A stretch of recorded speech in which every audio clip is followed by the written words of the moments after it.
here with Alli Speed, who is one of my biggest inspirations to start daily vlogging.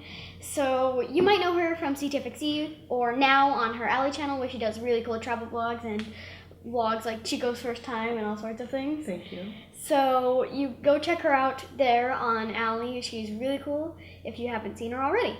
So the shout out you gave me last year really gave me a boost. It was really nice of you to take the time to do that, and it's definitely helping me work towards my goals. That's awesome. You deserve it. You work really hard and you produce really good content. Thanks. So 2 years ago, you really inspired me to start doing daily videos. What was it like when you missed your first day vlogging after such a long time? I have nightmares about it. Yeah, I still do as well. And also about missing college assignments, oddly enough. It was actually insanely liberating. And I don't mean it to sound as though daily vlogging is really like something that ties you down, but it is a very large responsibility, and I commend you for taking that on. I don't know, it was just like, you know, the first time that I felt like, the first time in a long time that I lived a day kind of for myself. Because I found that sometimes in daily vlogging, trying to produce enough content or instead of like really producing good content, it was like just filling some time, and I didn't want to start living my life around my vlogs, which is kind of what ended up happening a little tiny bit. So it was really nice to be able to just kind of wake up and have breakfast and hang out and not really worry about scrambling to get a video up and not really worrying about if I woke up late, what am I going to do all day today? And I didn't like saying yes to things just to get content. I liked saying yes to things because I wanted to do them. So it was really liberating, actually. Yeah, it sounds really nice, but then I wouldn't want to do it because I want to keep getting the content. Yeah, definitely. I mean, and also when you get on a roll with it, like you've been on a roll with it for a while, so you get into a system, you have a routine, and it's good. I think you can probably continue doing it at your pace. I think you're doing a really good job. Yeah. I wonder what it would be like just to take that day. Like if we shot some content early, and I could like the mystical day.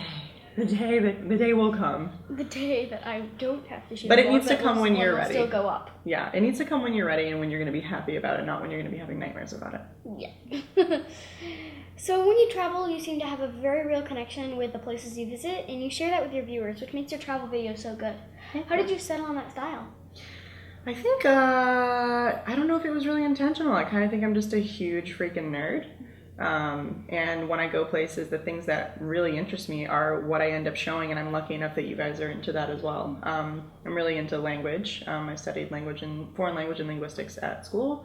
And I don't know, I just think like really understanding the history of a place and getting to know a little bit about the people will only make you appreciate it more. And you know, it's great to look at something beautiful and appreciate it for that pure aesthetic value. But it means something even more if you can get a little bit of a backstory. It's kind of like a person. Like, I see you and like you're adorable and I like you because you're cute, but it's nice to also get to know you and you're like an insanely smart and driven person, and like that's the whole package, you know, you get to really know the full thing. Thank you all so much for that. But yeah, I do like to know history of places as well, as I really like learning foreign languages, even though I speak some, not very much, Japanese, English, and about 3 words in Spanish. Well, let me hear them. Well, I can say really random, strange sentences like El niño come la manzana, la pan, el niño sopa. Very nice. Guys. I like it. Your accent's pretty good. I don't know. I'm just attempting to say things in Spanish. I end up picking strange accents for that. That's okay. What I just said, by the way, is the boy eats the apple bread boy soup. In Spanish. Yeah, the grammar was a little, I was like, I don't really, The grammar I liked it though. Yeah, it was great. I can't speak things, so we really love to travel too, and we went to Japan recently where we followed in your footsteps a little bit. The gardens and the grounds of Nanzenji are one of the most magical and beautiful places that I've ever been, and I loved the way you talked about it in your video. Why do you think that place had such an impact on you? That's a really good question, and it's kind of almost unanswerable. I don't know. I mean, we got there and it was kind of like a misty afternoon. It was a little bit rainy. There weren't so many people there. And you know, the temple itself is obviously incredible. Like, it's a beautiful structure. The mountains surrounding area is incredible. But you know, the outside gardens, like, I think you can just feel that it really is such a place of peace. And like, I don't consider myself to be like, I'm not a religious or a spiritual person, and there's nothing wrong if you are. It's just not my thing. But it was really cool to be able to kind of feel, I don't know, I felt like I felt a connection with that place and with the nature of that place. There was something very, very strong there. And I think that was a really interesting experience for me because I'm not religious. I don't feel like I have those feelings that people have when they speak about their religion and how it makes them feel. So in a way, sometimes I feel like I'm missing out because I don't have that. And that I think that experience was the closest thing that I will have to feeling that really deep spirituality. So that was really cool. Yeah, it was such a beautiful place, and I always thought that if fairies lived anywhere, that place would be. That is yes, that is 100% fairy town. You're right about that. Yeah. There's even these weird little houses in the pond, which enforced it a lot. Yeah. Were those supposed to be something? I don't know. If there was, I didn't see it. Yeah, I didn't get a whole lot of information about those gardens. I know, like Chase told me a couple of things about the guy and about the surrounding area, but yeah, I didn't know too much about it. Yeah, I would assume it might have something to do with some Japanese religion. Yeah, something like that. Maybe some Shinto stuff, yeah. Yeah. So, after going to Japan, we are planning on doing one international trip every year from now on. Do you have any suggestions? That's awesome. Where have you been so far? All of the places you've been? Well, I've been to Canada in the airport for about 5 seconds. Awesome. That counts. Count it. Yay. I've been to Japan, like I said, and we're going to London next year. Okay, yeah, because I was going to say, if you haven't done Europe, that's a big one. And we might go to Greece the year after that. Oh my god, I would be so jealous. I'm obsessed with Greek mythology. Everything to do with Greece, so. Yeah, I would love to go there. Like, Santorini is amazing, and when I was studying a little bit of anthropology and archaeology, there was some amazing, like Mycenae is ridiculously cool. There's some really insanely amazing stuff to see. Like, human history is just incredible in Greece. Yes. So yeah, I would highly recommend that. Yes. Greek mythology fact: the Cerberus's name came from the Greek word Kerberos that changed to Cerberus when being translated to Latin, and Kerberos means spotted. The Lord of the Dead literally named his dog Spotted. That's a random fact from Greece. And yay. Yeah, mind blowing. I'm just gonna, sit here with my college degree and say, wow, this 10-year-old is owning me right now. I know too much about Greek things. There's no such thing as knowing too much. Never. Yeah. So we watched The Amazing Race as part of my homeschool geography lessons, and we really love your Kontiki videos. How did you get involved in that? This is amazing how it looks. Yes, honestly, like they are one of my favorite, I hate to say like brands, but that is what it is. Brands, companies, what have you. They are one of my favorite groups of people to work with. I actually can't even remember. I don't know how that started. I think they might have just reached out to us for the first road trip and said, like we're looking to bring some YouTubers to Europe. We think you'd be a good fit. Would you like to join us, and see how things go? And we were really into it. So that was kind of the start, and I've been lucky enough to be asked back every time, and it is just it's an organic fit for me. It's something that I really believe in. Like, I believe in kind of expanding your horizons, stepping outside your comfort zone, all those cheesy one-liners and cliche things that are really actually super important in life, and that's why there are cliches about them. But yeah, they're just a really good group of people, and they really care about taking care of you, and they really care about how you feel and the experience that you have, and I hope that one day you get to go on one too, because it's really cool. It seems really fun to be able to travel to these places. When you're 18 to 35, I'll tell them to keep you on the list. So that is 8 more years. Yep, you'll still be around. What places on your travel wish list have you not visited yet? You said that you really wanted to go to Greece and visit there, but how many other places do you have, and where are they? I really wouldn't say no to anywhere, but like a really high up on my list right now place to visit is Iceland, and Iceland is a lie. It's actually very green. Yeah. And isn't Greenland really, really cold? Yes, they kind of switched that. Greenland, and maybe they had different names, but then they got switched somehow. Yeah, I don't know if it's a legend. I heard that Vikings or someone who was exploring discovered the land. They named them opposite to try to trick people to going into the wrong one, so that they wouldn't find the fertile land. I don't know if that's true or not. You probably would know more about that than I do. I think I heard that somewhere. I'm like, that's probably just like a popsicle fact. Anyway.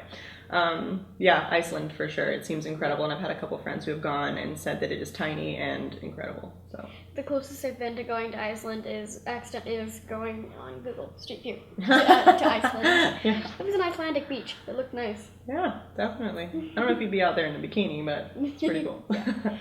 So, are there things that you do because you think they would make a great vlog, even if it's something you wouldn't have done otherwise? I used the excuse, it would make a great vlog to convince my parents to let me do cool things. That's pretty good. It would make a great vlog. That's a pretty good one. Yes, I think, I like kind of what I was mentioning before. I really don't like to live my life entirely around the vlogs because I feel like that feels a little bit out of control for me. But I would say that the vlogs have definitely forced me to kind of open up a little bit to stuff that I wouldn't have either been comfortable with or really known about otherwise. And I'm really, thankful for all the opportunities that I've been afforded through vlogging. So I think that, I say yes to some stuff that I think would be really cool to see. Okay, an example is in Vietnam, the tunnels. I'm not like insanely claustrophobic, but that was a really uncomfortable thing for me to agree to do.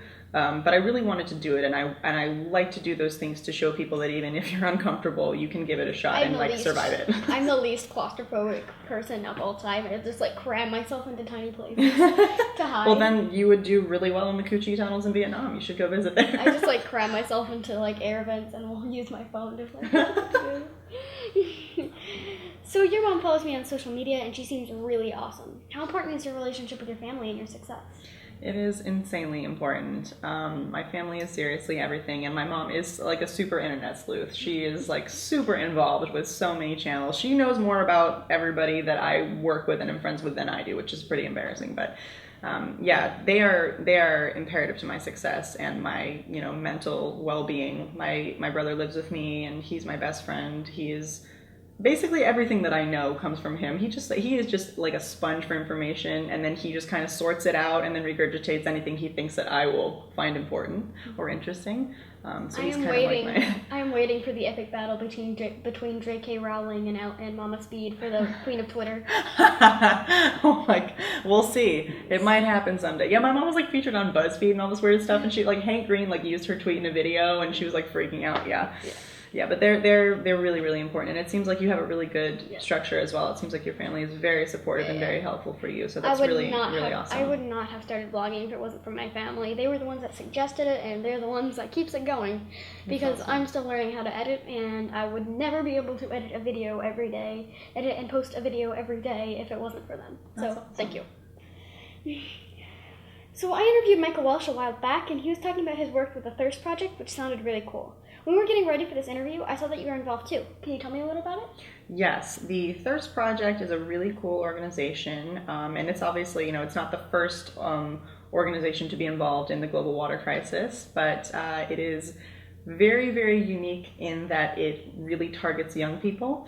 So they are working to bring clean water, and they also have a very, kind of a very focused goal, which I think is a little bit.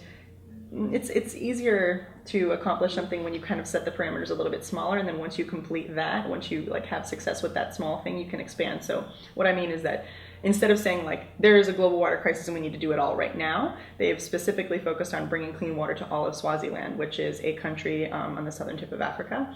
And I think once they accomplish that, they will really have the momentum to then choose other places and continue their work. But yeah, they're just an insanely awesome not-for-profit, and 100% of public donations go to building wells all over Swaziland to bring clean water to people, because there are people that are getting medicines for HIV, other diseases that they are struggling with, and that's all wonderful, and it's amazing that they're getting that aid. But it doesn't matter if something like dysentery takes their lives first, which they are contracting from the contaminated water that they're drinking. So the clean water will help everyone, who is suffering from illness. It will prevent people from getting these easily avoidable illnesses. And it will also allow many children to be able to actually go to school, because a lot of the kids that are, helping their parents gather, or helping their mother specifically gather water, have to walk miles a day. So they don't have the time to get an education. So it really kind of helps with everything when you look at it in that way.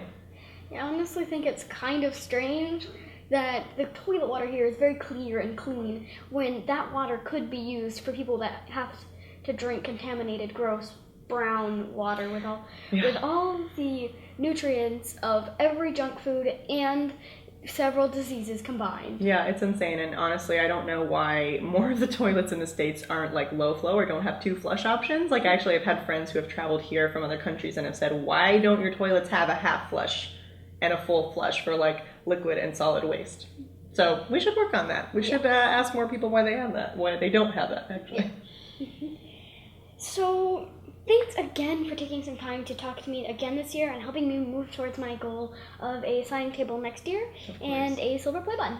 I think that you can do it. I really do. I think you have something very special, and I really appreciate you taking the time to talk to me. Thank you for having me on your channel. Thank you for letting me See you again. Thanks, Presley. No problem.